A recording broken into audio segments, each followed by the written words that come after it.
This is the King Kong vs Godzilla of the photography world. This will decide who dominates the camera market for the time to come. Let us have a closer look.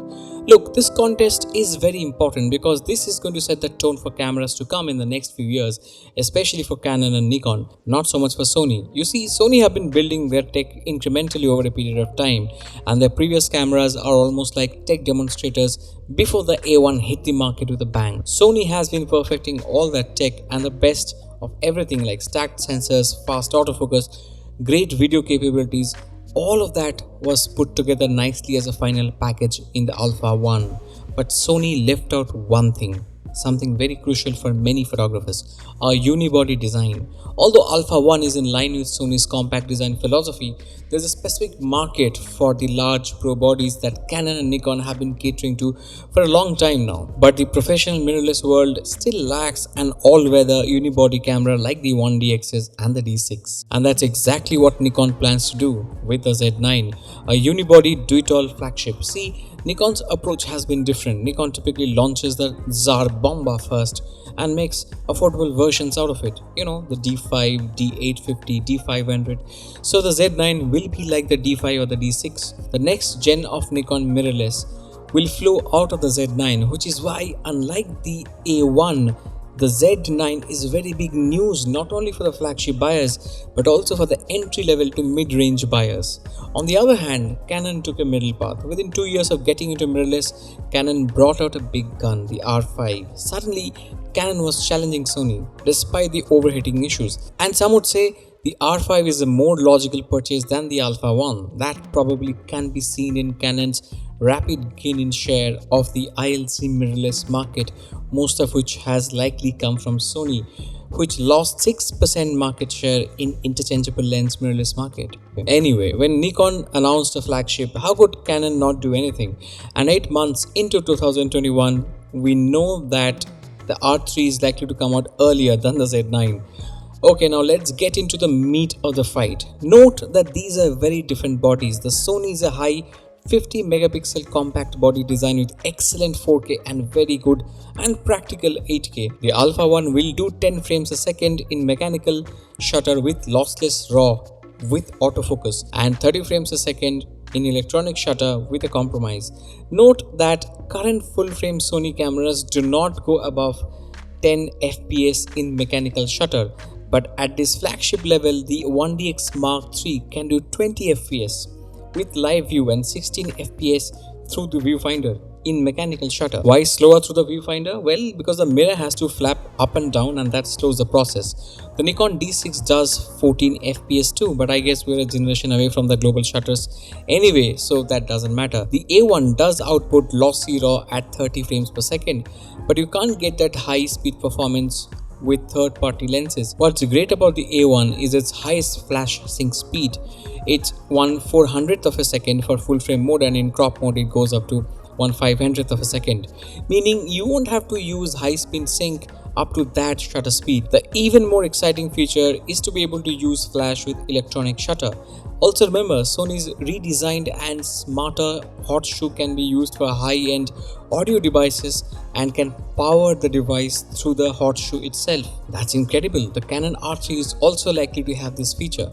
The Nikon Z9 will be a high megapixel 45 megapixel full-bodied unibody design camera. That's a big difference if Nikon hits even a $7,000 price point. Remember, the camera will come with a grip. For A1, for example, you have to buy the grip separately, and that's separate money going there. The Z9 claims to have 8K too, but we do not know about its quality and the codecs. It will shoot in 30 fps. We do not know whether that will be with lossless compressed RAW or lossy RAW. We expect it to do 30 fps with electronic shutter with the help of that newly developed stacked sensor. But the Z9 might have a superpower.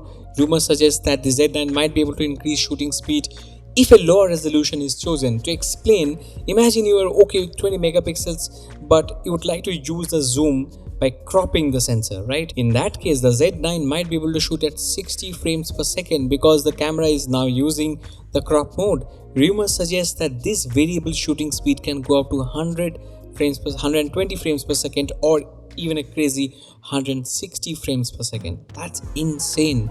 We do not know more about the Z9. From what you know, this frames per second customization thing looks like the big new news coming from the Nikon camp. So far, we also know that the Z9 will probably have the first dedicated sensor protector curtain. That's great for a rugged full-bodied professional camera. We will have to wait more to know more about the Z9. The Canon R3, however, is a 24 megapixel stacked sensor camera. Not so exciting. It will of course shoot at 30 fps with electronic shutter and will be able to output 4K RAW to 40p, 4K or 120p. We don't know.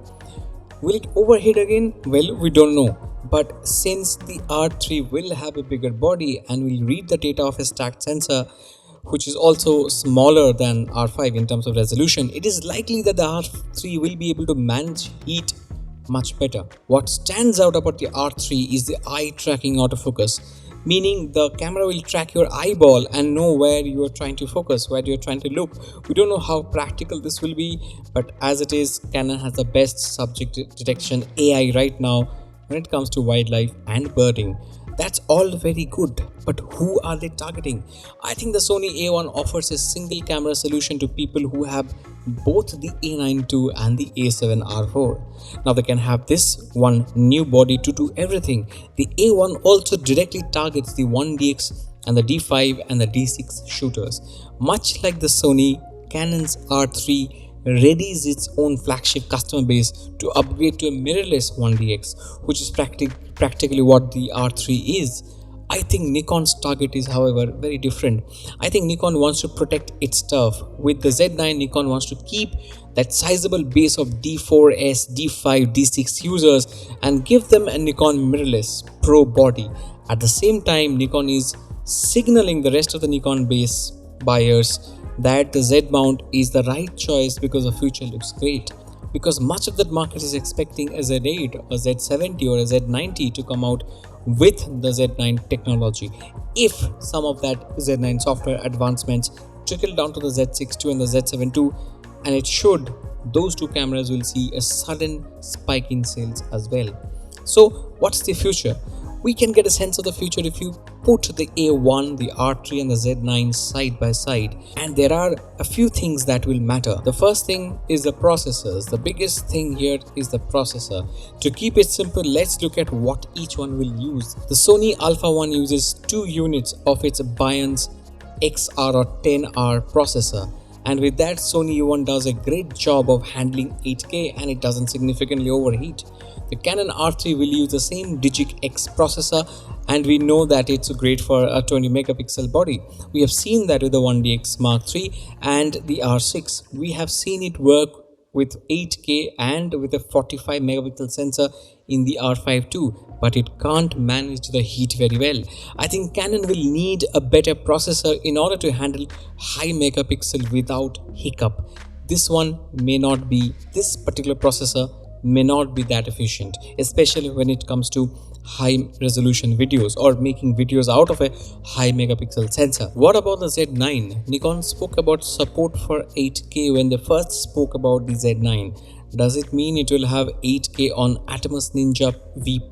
Did Nikon know that the Ninja 5 Plus will come out with 8K support? Quite possibly. But if it's a single processor that can do 45 megapixels RAW at 30 fps without overheating, then we have a processor that might be stronger and more power efficient than both Sony's and Canon. Because remember, Sony is using 2 sensors and Canon's single sensor really doesn't do heat very well with a 45 megapixel R5. The second critical thing to look out for is the sensors. At this stage, all 3 brands are doing a great job on the sensors. We will see if Canon's dynamic range improves and if Nikon's partnership with a new vendor can offer Nikon a differentiated image quality yield. But the real game guys, is to develop a sensor that can do global shutter at ultra high megapixels like 60 to 100 megapixels in the future. Whoever cracks that code first will lead with a massive gap in the market. Now, Sony and Canon have advantages in the sense that both design and develop their own sensors, but that also means they're going to do everything on their own. Nikon can break the job up into parts, design and manufacturing. Let us not forget that in February of 2021, Nikon announced a 1-inch sensor that can do 4K at 1000 frames per second. Listen carefully here. A full frame sensor is 8 times bigger in area, 8 times bigger than the 1-inch sensor. That means 8 pieces of a 9 by 12 mm 1-inch sensor can fit inside a full frame sensor space.